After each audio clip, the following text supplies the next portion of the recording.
sorry, I want to. But in fact, collagen is one out of 100,000 proteins in our body. And all of these proteins, these 100,000 proteins, create what we call youth and beauty and health. And health is beauty, but it's a common misconception. It does not go the other way around. Beauty is not health. So you need to understand that. So when we have all this Botox and lasers and RF and everything else, that does not necessarily mean health.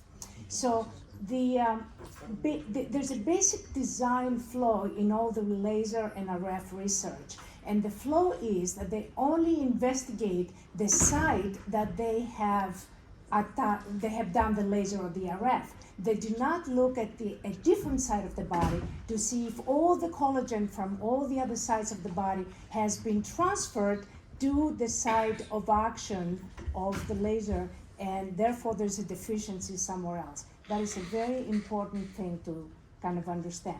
And of course, the results are not what people expect. This is the marketing, and the reality is very different.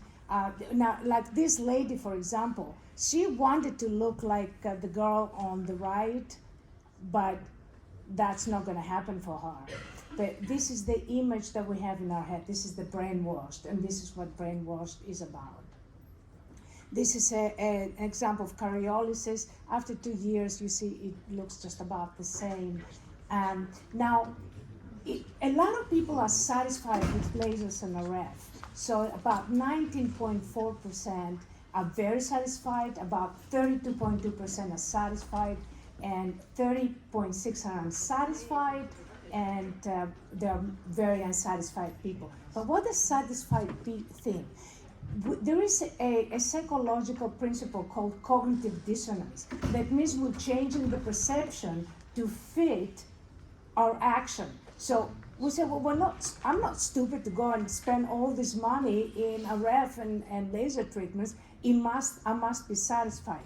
So we did a study, and I published 2 articles on that, and we gave the MMPI to all of these ladies that said they were satisfied.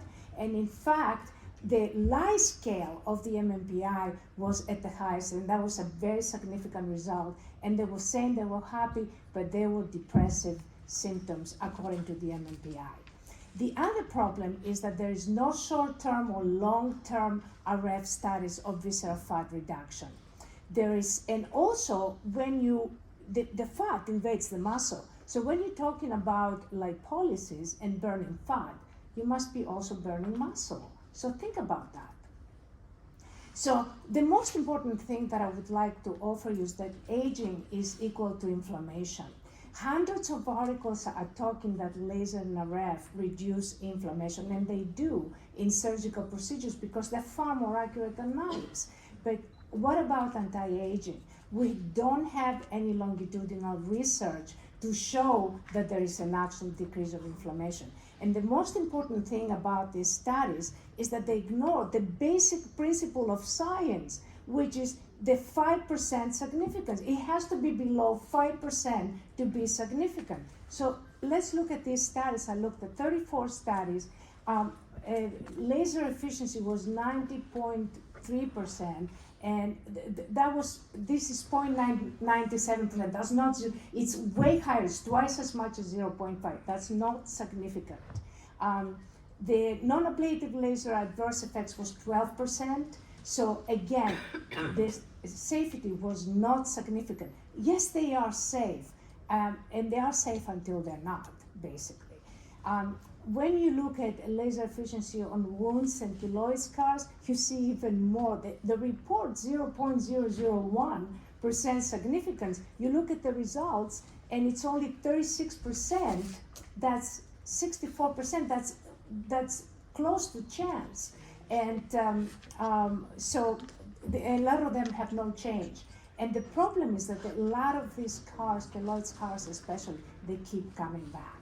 So it's not a permanent solution. In 163 laser sessions, the reported incidence of adverse events was about 25.1%.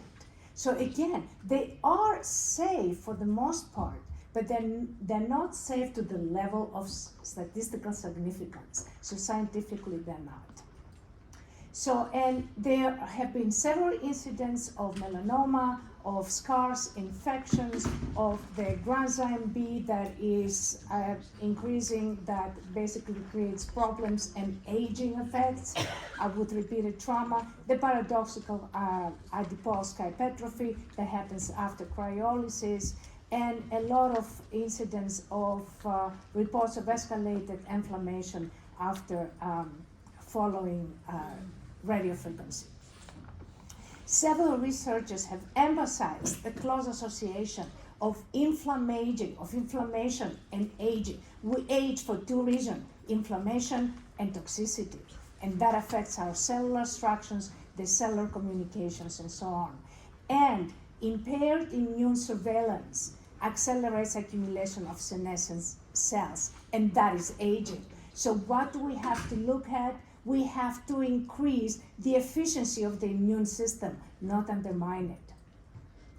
RF denatures proteins. What does that mean? Proteins are the brains of the cells.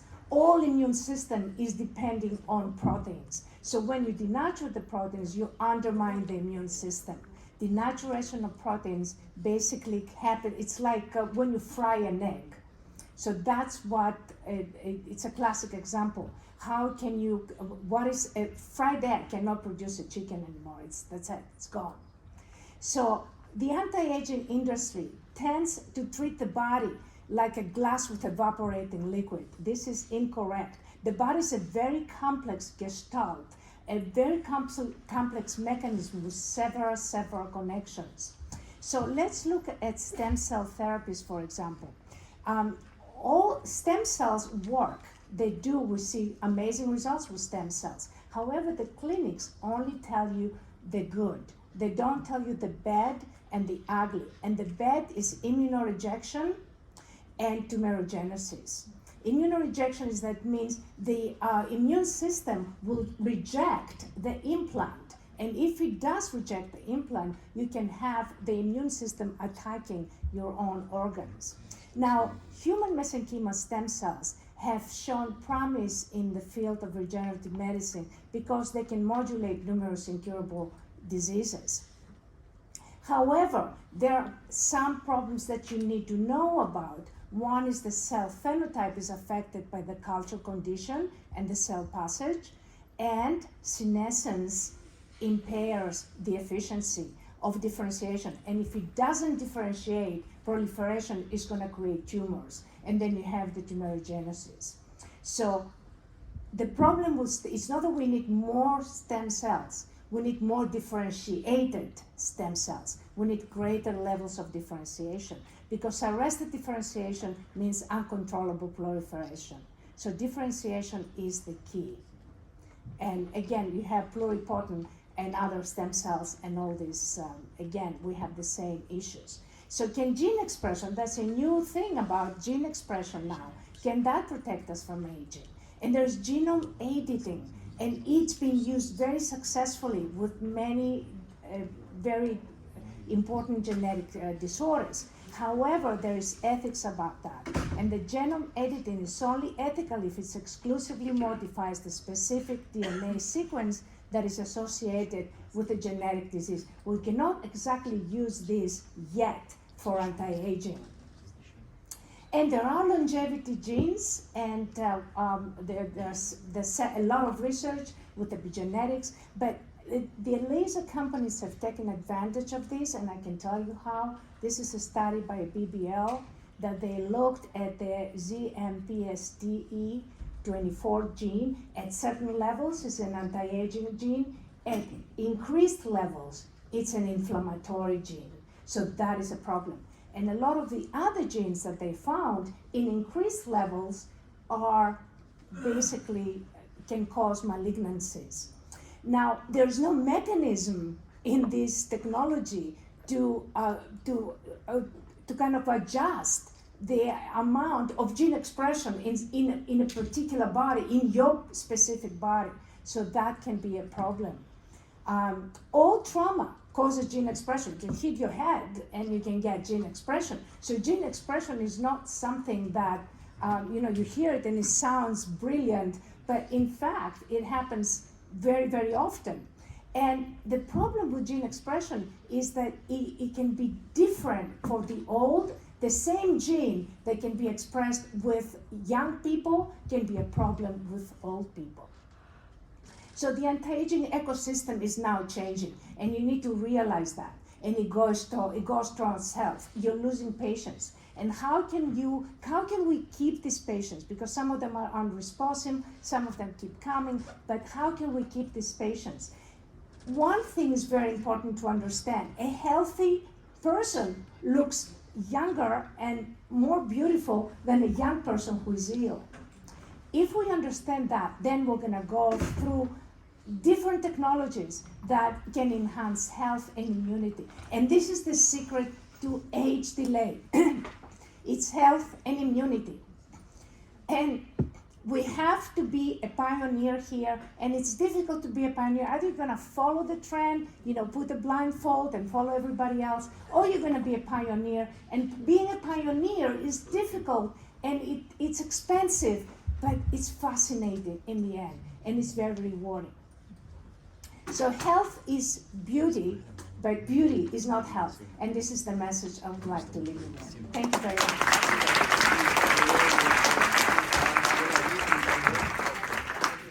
So it's very good. We have 10 minutes for questions. Can we have a microphone, please?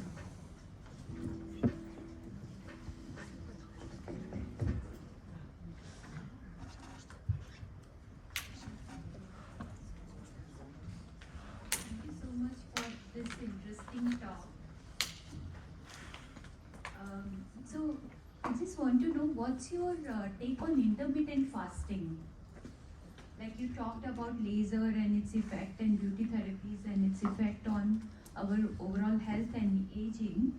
What's your opinion about intermittent fasting? Nowadays we hear that that can also change the internal biological clock. Actually, I can answer that. I wrote an article about gene expression, and in that article, I looked at intermittent fasting, and it actually expresses certain genes that are healthy. So it's actually a good thing.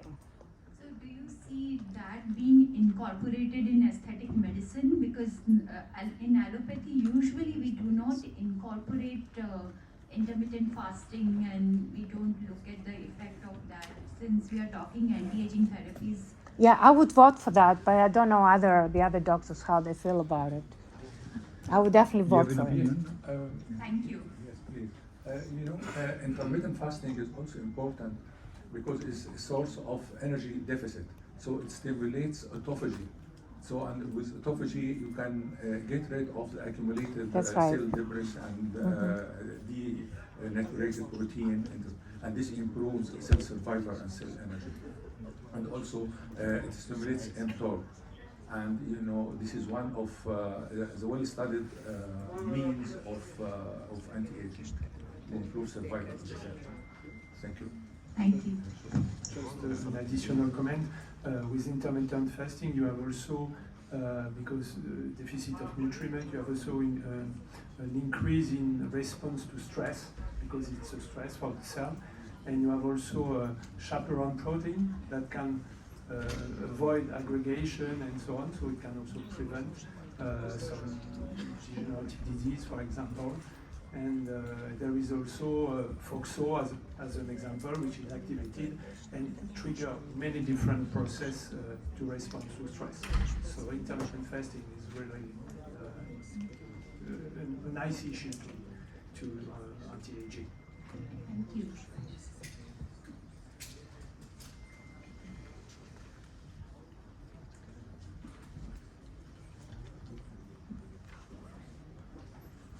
Just a very short comment, if you can, regarding the benefits of the semaglutide, the Ozempic, to anti-aging.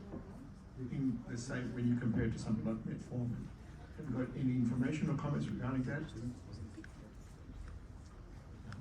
What?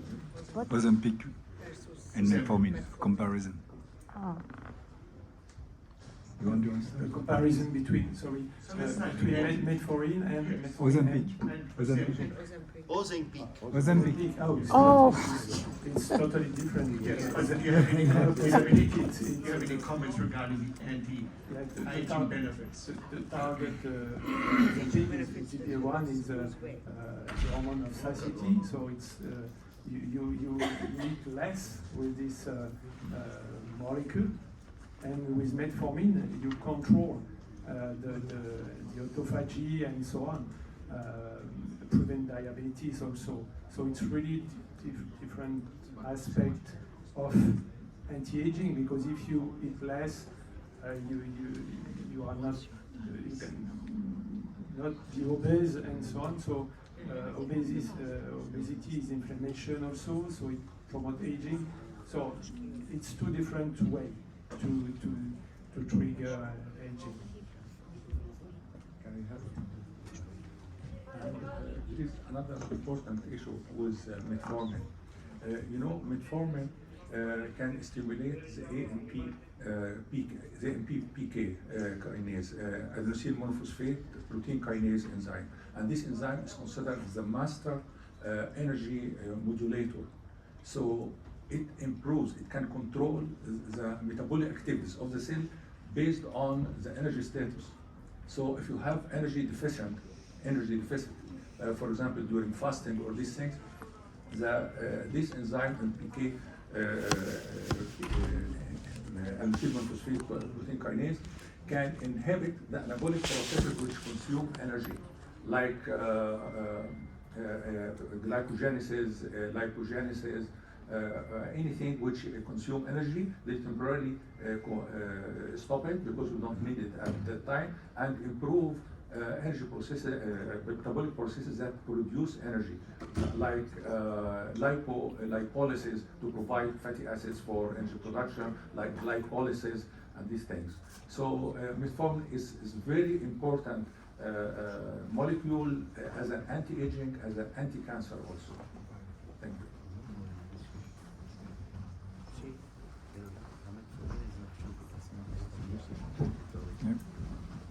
Just a word from me about Xanya. I think her lecture was very good, because also we should be very careful with exosome. The same problem probably with exosome. Yeah. Nobody knows what are exactly exosome, and many people use it, even from plants. They inject exosome from plants. Yeah, some people use it, and when you want to try to use exosome, I think you should be very careful. Yeah, actually, I did I wrote another article about that, and it had to do with exosomes and how there is no technique yet of how you can kind of produce them, and it depends on the lab, and some labs are doing okay, but even like 90% can be a problem. So we're not there yet. I know you hear all this good news, but it's not completely there. Thank you for. I have a comment on exosome also. Exosome are secreted by cells, as stem cells, for example, and often mesenchymal stem cells. And there is a difference in exosome if you start from young people or old people. So That's right. for sure there is a lot of issue to control and so Absolutely. on, to be sure that the exosome is not the bad instead of the young. Sure. So, no more questions. Thank you, everybody. Now you will have the next session. Bye-bye. See you.